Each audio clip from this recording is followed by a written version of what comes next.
주말 오전 한 아파트 단지 앞이 분주하더니 경찰 차단선이 설치됩니다. 차단선 뒤로 현수막이 달리고 피켓이 세워지더니 주택가 한가운데서 집회가 열립니다. 국민한테 받아놓고 국민재산 강탈하냐!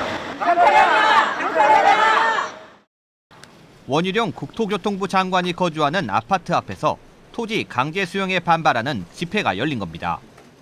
저희가 계속적으로 국토부 만남을 요청했었지만 국토부에서는 면담이나 전화 이런 LH에서도 그렇고 이런 면담이나 전화 이런 게 잘 되지 않았습니다. 그래서 저희가 이제 시위를 시작하게 된 거고 그 시위가 이제 2년이 넘게 이제 계속 이어지게 된 겁니다.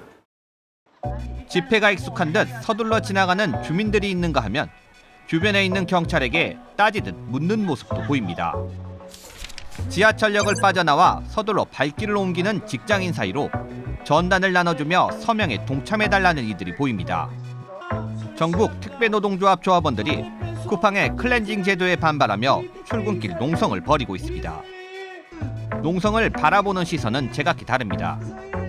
발걸음을 잠시 멈추고 서명에 동참하는가 하면 회사 근처에 살고 돼 있는데 꽤 오래전부터 이렇게 시위하고 계시는데 뭔가 진정성이 느껴져가지고 참여를 하게 됐습니다. 근데 나름대로 질서를 좀 규칙을 지키고 있는 상태에서 진행하는 것 같아가지고 크게 문제가 없는 것 같아요.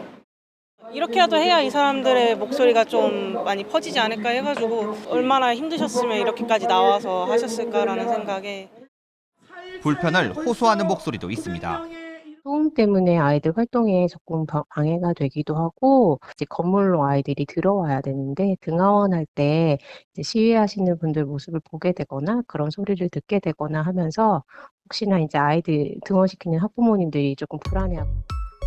주거지 인근이나 직장 앞에서 이뤄지는 집회 소음 문제는 정부 여당이 집시법 개정안을 추진하면서 최근 뜨거운 감자로 떠올랐습니다.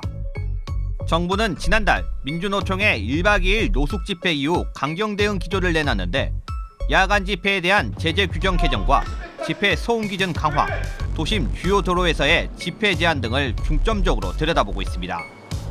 야간 집회의 경우 지난 2009년 헌법재판소는 야간 5개 집회 금지를 규정한 집시법 제10조에 대해 헌법 불합치 결정을 내렸지만 국회에서 보완 입법을 하지 않으면서 15년째 입법 공백 상태에 놓여 있습니다.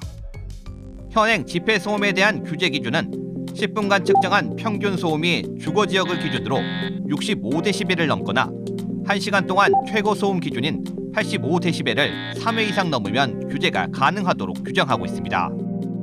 이에 여당은 집회나 시위에 앞서 확성기 사용 여부를 관할 경찰서장에게 허가받도록 하는 개정안과 소음 규제 기준을 현행보다 5에서 10데시벨 강화하는 법안을 발의한 상황입니다. 그러나 일각에선 이러한 규제 일변도의 개정안이 자칫 헌법이 보장하는 집회의 자유를 침해할 여지가 있다고 지적합니다. 집회는 원칙적으로 주변 사람들에게 일정한 불편을 야기할 수밖에 없습니다. 다중이 모여서 일정한 공간을 점거하고 있는 만큼 당연히 거기서는 소음이 발생해서 주변 주민들에게 피해가 가게 될 것이고요. 그럼에도 불구하고 우리 헌법이 집회의 자유를 보장하고 있는 것은 그 주변 사람들에게 이 집회를 인내하고 관용해야 될 의무를 부과한 것이라고 봐야 되는 것이죠. 이런 가운데 대통령실은 국민제안 홈페이지에서 집시법 강화에 대한 국민 토론을 다음 달 3일까지 진행 중이며 토론 기간이 끝나는 즉시 결과를 공표하겠다는 계획입니다. TBS 김호정입니다.